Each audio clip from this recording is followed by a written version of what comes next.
E se virarmos, tudo terminará tristemente. Neste momento, milhares de chineses estão indo para o Tibete em caminhões. O presidente lhes confiou uma missão especial. Antes, causaram centenas de terremotos e desaceleraram a rotação da Terra. Mas agora a situação é bem mais grave. Símbolo do maximalismo engenheiral. Tudo o que gostamos, você não entende, eu também não. Se tudo ocorrer como previsto, em 2033, o rio Yarlung-Zangbo terá a maior hidrelétrica do mundo. Tudo isso está sendo construído no Tibete, que não é só uma região montanhosa. Aqui nascem vários rios, daqui nascem os 3 rios mais longos da Ásia. O Rio Amarelo, o Yangtze e o Mekong, além de milhares de geleiras, a altitude e o clima formam uma grande torre de água que armazena e libera água lentamente. O Planalto tibetano, chamado de Terceiro Polo, tem os maiores campos de gelo e a maior reserva de água doce fora do Ártico e Antártida. No verão, o gelo derrete e os rios transbordam. No inverno, eles se alimentam do fluxo das montanhas. O resultado são rios caudalosos e estáveis, nos quais podem ser construídas dezenas, até centenas de usinas hidrelétricas. E o potencial aqui é realmente enorme. Esses glaciares alimentam rios dos quais dependem mais de 1,3 bilhão de pessoas em 10 países. Água potável, irrigação de campos, eletricidade. Em números, isso significa que o rio Yarlung, os rios Yarlung, Zangbo, os rios Yarlung são os rios, o rio número 1. Eu dizia... O desenho, aqui era Zoicomarde, terceiro, era mais aural. Mundo ângulo supre 2,4% da eletricidade mundial. Simplificando, essa energia abasteceria 3 países do tamanho da Polônia ou 80% da Alemanha. Tudo isso é pouco explorado.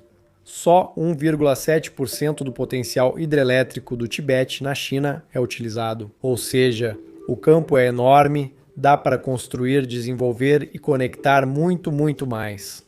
Portanto, não é de se estranhar que a China tenha levado a sério a energia hidrelétrica no Tibete. Desde 2000, o país ativou 193 projetos hidrelétricos na região.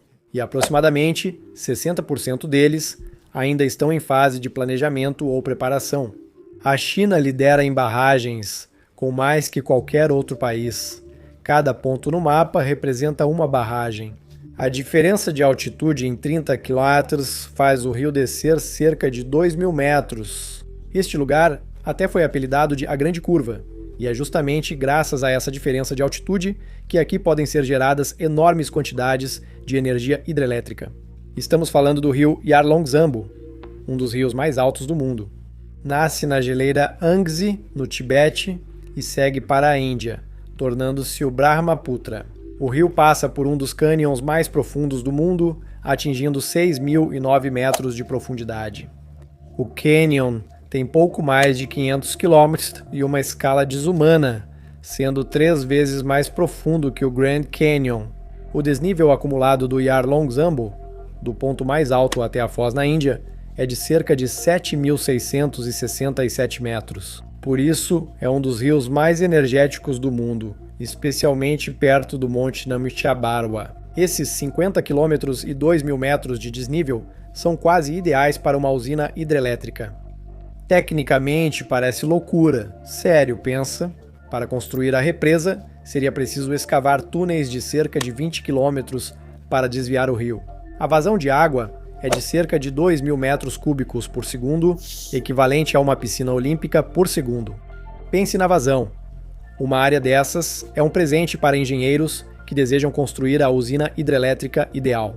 Não é de se estranhar que seja justamente aqui, em um canto inacessível e hostil do Tibete, que a China esteja se preparando para construir uma das barragens mais grandiosas da história, não só da China, mas de toda a humanidade.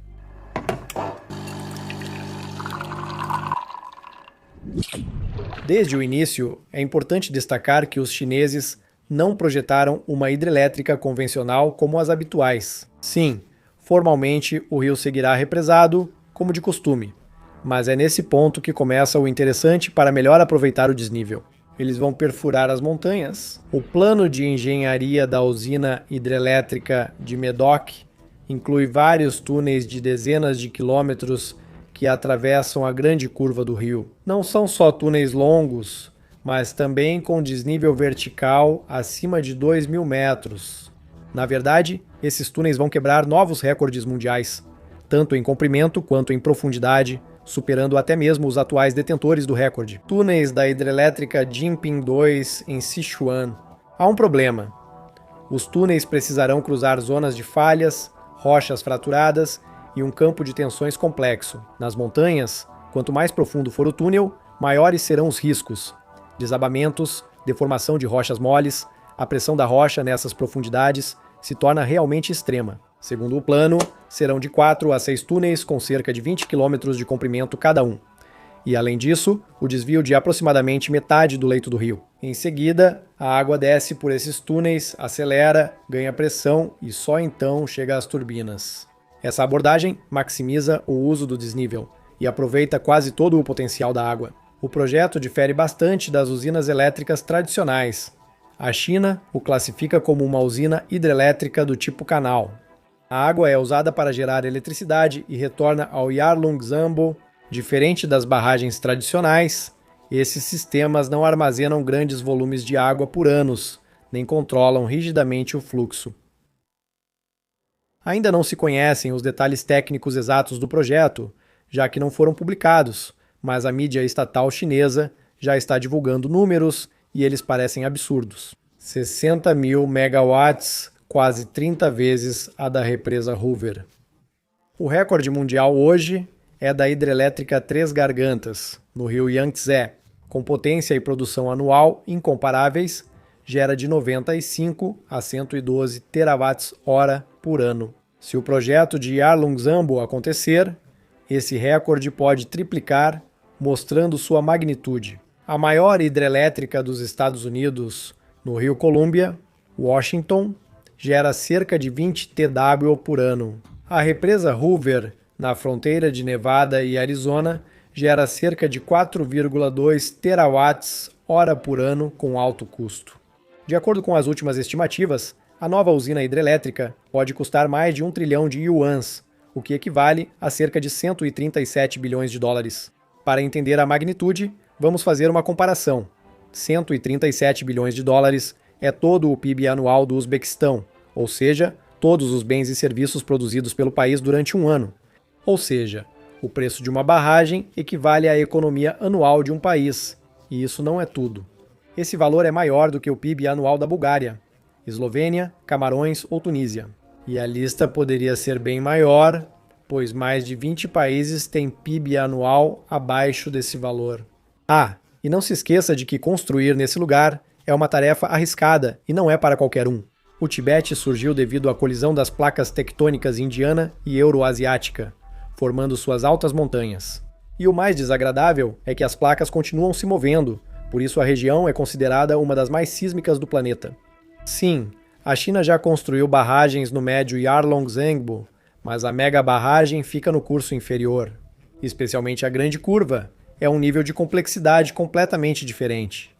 Lá não há mais relevo tranquilo e alturas moderadas, e sim um rio que despenca em um dos cânions mais profundos e instáveis do mundo. Esta região vive constantemente sob a ameaça de deslizamentos de terra, fortes terremotos e condições meteorológicas extremas. Tudo isso aumenta consideravelmente os riscos e o custo da construção, e o principal perigo aqui é justamente a sismicidade, exatamente onde está prevista a construção do projeto. Em 1950, houve o terremoto de Assam Tibete, magnitude 8,7, e em 2015, o do Nepal, 8,1, foi outro lembrete de como é extremamente perigosa nesse sentido toda a região do Himalaia.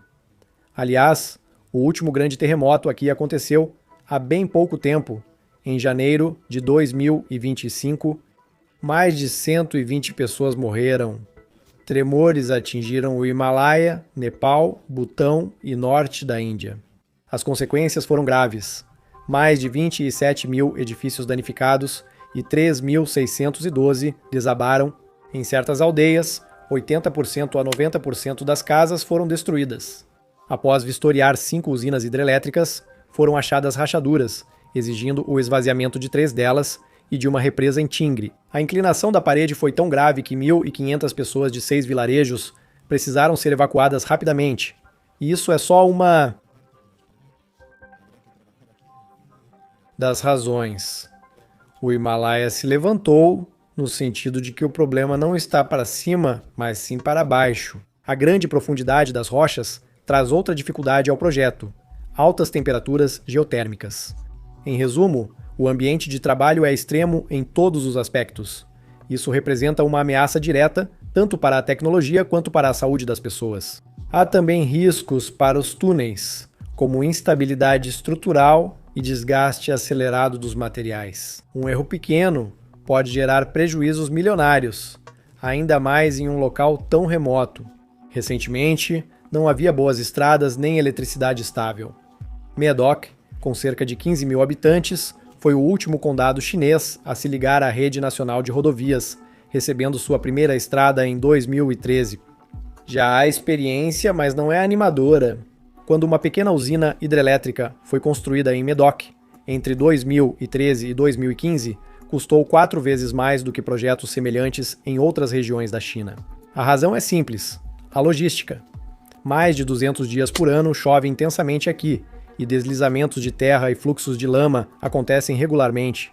Nos últimos 10 anos, o Estado investiu cerca de 16,8 milhões de dólares, e o comprimento das estradas asfaltadas em Medoc mais que dobrou. Mas mesmo assim, o transporte de equipamentos de grande porte para um projeto de grande escala continua sendo uma dor de cabeça e, sinceramente, uma das mais graves. Eu diria até que é uma enxaqueca, só para constar, só para te lembrar. A construção começou em 19 de julho de 2025 e o uso da maquinaria está previsto para 2033.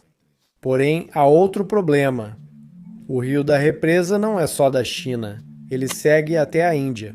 O Yarlung-Zambo nasce na geleira Angshi, no oeste do Tibete. Depois, o rio segue para o leste pelo Planalto Tibetano e faz uma curva acentuada ao sudoeste, unindo-se ao Brahmaputra. O nome, como é fácil supor, é indiano, pois o rio segue pelo noroeste da Índia e Bangladesh. Nos mapas, costuma ser uma linha longa, mas é na verdade um grande sistema fluvial. Aliás, é o 9º em volume de água e o 15º em extensão mundialmente. É um rio vital para a região. Irrigação, transporte, água para milhões de pessoas, tudo está relacionado a ele. Sim, túneis e represas são projetados considerando sismos, mas não há garantia total. Se um terremoto forte danificar a estrutura, escombros e água irão pelo rio até a Índia. E esse nem é o pior cenário. O perigo maior surge após a represa ser construída e formar um grande reservatório. Se a estrutura não resistir e não conseguir conter o fluxo do Yarlung, vai liberar uma quantidade de água com uma potência colossal, e em seguida, uma destruição de tal magnitude que é difícil até de imaginar. Não surpreende a reação dura na Índia. Políticos disseram que tal projeto permite à China usar bombas de água em conflitos futuros, despejar grandes volumes de água pela fronteira. Na Índia, já se discute construir uma barragem rio abaixo. Especialistas alertam que, quanto ao dano ambiental, isso pode não ser melhor. Pema Khandu, ministro-chefe do estado de Arunachal Pradesh, localizado logo rio abaixo, classificou o projeto como uma ameaça direta. Segundo ele, com as obras previstas, o rio do estado poderia secar, e no pior dos casos, a barragem poderia ser usada como instrumento para provocar uma inundação que poderia custar a vida de centenas de milhares de pessoas. Especialistas independentes também têm essa preocupação.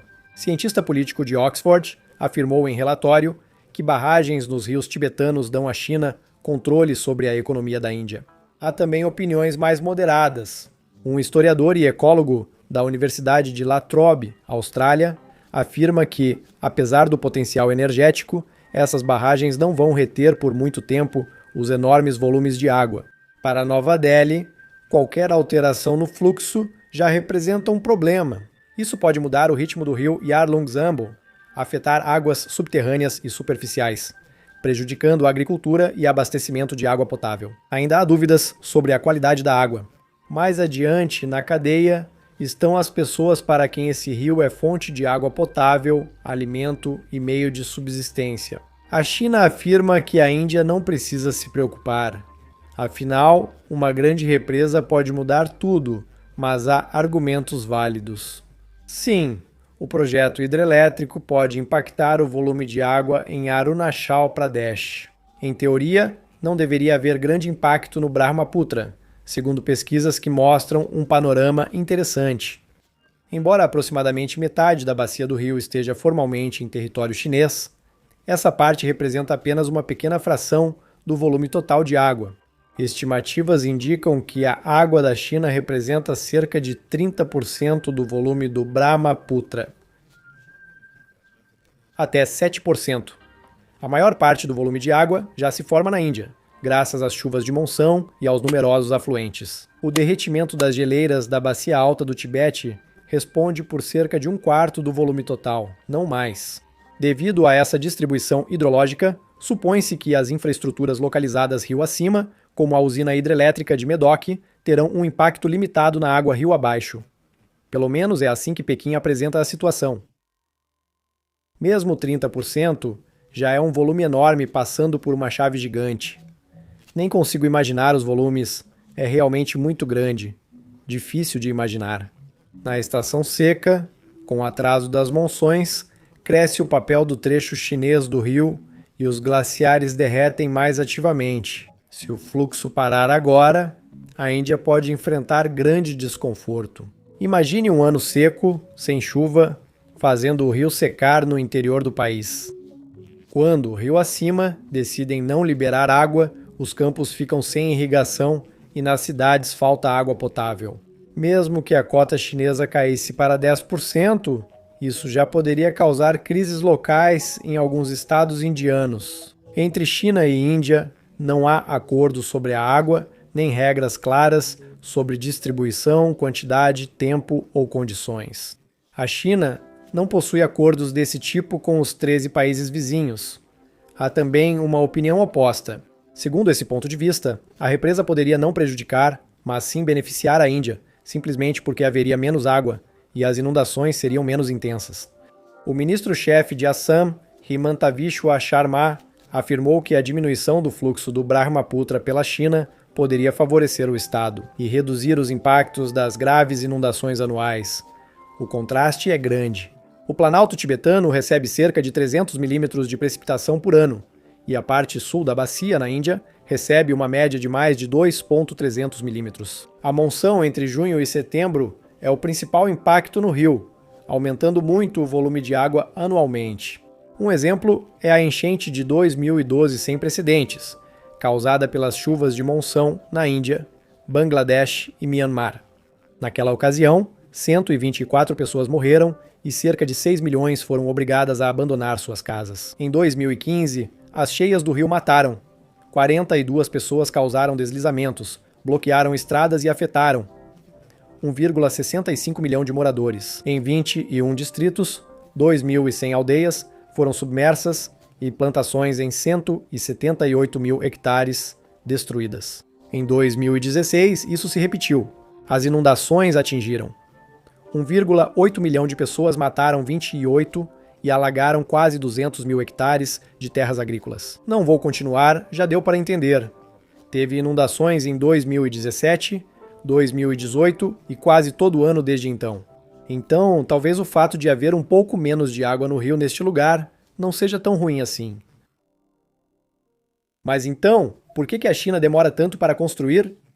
Descobri 2 fatores. O primeiro é trivial, mas importante. Por muito tempo, o local da construção permaneceu bem afastado.